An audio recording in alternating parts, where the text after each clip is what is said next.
Washington, D.C., United States Kurdistan 24. Although U.S. President Donald Trump has announced a tough new policy against Iran, both Germany and France, the two most important countries in the European Union, have taken a significantly harder line than the U.S. against Iranian-backed militias in Iraq. German Foreign Minister Sigmar Gabriel called on Bagad to move away from the rule of sectarian militias in a speech on Wednesday at the Berlin Forum on International Policy. French President Emmanuel Macron spoke similarly on Saturday, when the Prime Minister of the Kurdistan Regional Government KRG, Netchervan Barzani, visited Paris, along with the Deputy Prime Minister, Bagad Talabani. However, Washington is not prepared to endorse that position. On Thursday, Kurdistan24 asked State Department spokesperson, Heather Nauert, whether the U.S. shared that view. She responded, "The Popular Mobilization Forces (PMF) are administered by or fall under the Prime Minister. He controls those forces under Iraqi law," she continued. "So, whether or not other countries like that or don't like it, it is Iraqi law, and we believe in sovereignty." However, as Paul Davis, a former analyst of Kurdish affairs at the Pentagon, explained to Kurdistan24, under the Iraqi constitution, there can be no private militias, other than regional guards, such as the Peshmerga. Davis noted that Bagad had sought to circumvent the constitutional provision by saying that the PMF are under the control of the Iraqi government. However, it is a blatant fiction. The most powerful militias are supported by and under the command and control of Iran, specifically Qasem Soleimani, head of the Quds Force of Iran's Islamic Revolutionary Guard Corps, which the Trump administration has designated a terrorist organization. As clear evidence that a body does not control the most significant PMFs, Davis pointed to the decision of Muqtada al-Sadr to withdraw his militia from Kirkuk. If Sadr can order his people out, they are not under the control of the government, he affirmed.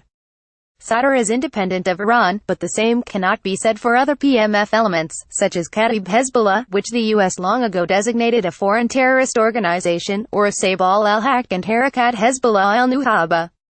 A bill currently in the House of Representatives, the Iranian Proxies Terrorist Sanctions Act of 2017, H.R. 4238, seeks to impose sanctions on the latter two militias. The overall commander of the PMF, Hadi al-Amiri, has a long association with Iran, as does the deputy commander, Abu Mai al-Muhandis, who was convicted in absentia for his involvement in the 1983 bombings of the U.S. and French embassies in Kuwait. Asked whether the PMF were not really under Tehran's control, despite being formally commanded by Bagad, Nauert replied, "That would be an internal Iraqi matter. The Prime Minister knows how to best manage his security forces," she affirmed. Under Iraqi law, they fall under the Prime Minister. Davis, however, described a body as a puppet, with Iran pulling the strings. Entifad Kanbar, an Iraqi-American activist and president of the Future Foundation in Washington, spoke similarly to Kurdistan24, characterizing a body as the head of a public relations firm, subordinate to Tehran. A body is the friendly face of Iranian policy in Baghdad. The U.S. feels comfortable dealing with him, choosing not to inquire over much about his independence and authority. The same problem exists in Lebanon, where a Sunni, Saad Hariri, is prime minister, but the strength of pro-Iranian factions is such that the government cannot act independently of Tehran.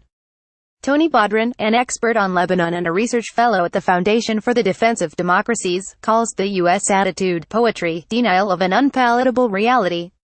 Nonetheless, in Lebanon, the U.S. is prepared at least to acknowledge that a problem exists. On the eve of Friday's meeting in Paris of the International Support Group for Lebanon, Secretary of State Rex Tillerson issued a statement that he would encourage the Lebanese government and other nations to move more aggressively in limiting Hezbollah's destabilizing activity in the region. However, the Trump administration is not prepared to speak in similar terms about the Iranian-backed militias in Iraq. The U.S. needs to get its head out of the sand and look at reality, Davis said. "We saw the reality that Jerusalem is the capital of Israel. Why can't we see the reality of the facts on the ground in Iraq?